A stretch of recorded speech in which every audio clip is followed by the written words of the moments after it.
اور دیوبند کی وجہ سے ہم نے اپنے بہت اپنوں کو پرایا بنا دیا۔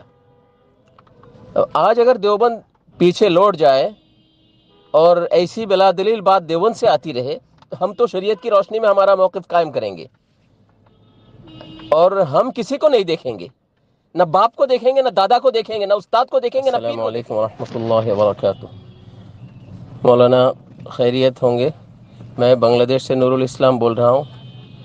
میں نے آپ کی آڈیو سنی ہے، ماشاءاللہ آپ نے بہت پیارے انداز میں بنیادی باتوں پر آپ نے نشاندہی کی ہے۔ ایک بات یہ ہے کہ ہم تبلیغ والے بعد میں ہیں، ہم پہلے دیوبند والے ہیں۔ ہم نے جماعت میں سال لگایا ہے، 2004 میں انڈیا میں سال لگایا۔ ہماری فراغت دارالعلوم دیوبند سے ہے۔ فراغت دارالعلوم دیوبند سے ہو یا دیوبندی سلسلے کے کسی مدرسے سے ہو، ہم پہلے دیوبند کے ہیں۔ تو دیوبند نے فتویٰ دیا، اس کی روشنی میں ہم نے لوگوں کو سمجھایا کہ بھائی یہ صحیح ہے، یہ غلط ہے، اور ہم نے بھی یہی کہا کہ بھائی انتظامی امور ہمارا مسئلہ نہیں ہے۔ دیوبند نے جو شرعی نقطۂ نظر سے جن غلطیوں پر نشاندہی کی ہے، وہی ہمارا موقف تھا کہ ہم بھی وہی کرتے تھے، اور دیوبند کی وجہ سے ہم نے اپنے بہت اپنوں کو پرایا بنا دیا۔ آج اگر دیوبند پیچھے لوٹ جائے اور ایسی بلا دلیل بات دیوبند سے آتی رہے تو پھر ہم کیا کریں گے؟ ہمارا موقف کیا؟ ہم تو شریعت کی روشنی میں ہمارا موقف قائم کریں گے، اور ہم کسی کو نہیں دیکھیں گے، نہ باپ کو دیکھیں گے، نہ دادا کو دیکھیں گے، نہ استاد کو دیکھیں گے، نہ پیر کو دیکھیں گے۔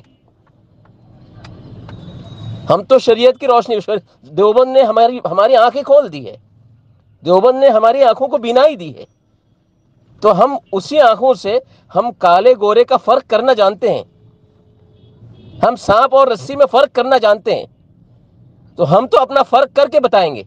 اور اس میں تو کبھی مولانا ارشد مدنی صاحب بھی آ سکتے ہیں، جیسے مولانا سعد صاحب ہمارے لخت جگر تھے، ان کو ہم نے چھوڑ دیا شریعت کی وجہ سے، اسی طرح مولانا ارشد مدنی صاحب ہمارے سروں کے تاج ہیں، لیکن مولانا کو ہم چھوڑ سکتے ہیں، ہم شریعت کو نہیں چھوڑ سکتے۔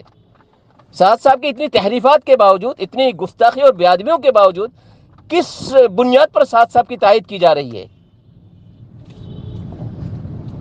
ایک بڑی دل کی تکلیف کی بات ہے، اور یہ آپ کی بات سنی جاتی ہے، لوگ سنتے ہیں، آپ لوگوں کو یعنی آپ کی باتیں ماشاءاللہ بہت تحقیق کی ہوتی ہے۔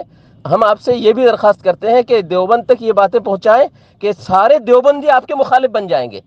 یہ دیوبندی کسی ادارے کے مرید نہیں ہے، شریعت کے مرید ہیں، کسی پیر کے مرید نہیں ہے، کسی پیر کی وجہ سے ہم شریعت پلٹ دیں گے۔ ہم شریعت کے مرید ہیں، کتاب و سنہ کے مرید ہیں، خیر القرون کے متبع ہیں ہم، اور سلف میں جو متبع شریعت ہیں ان کے مرید ہیں۔ خلاصہ کلام ہے، شریعت کے خلاف ہو، نصوص اور اصول کے خلاف ہو تو ہم کسی کے نہیں ہیں، کوئی ہمارا نہیں ہے۔ السلام علیکم ورحمۃ اللہ۔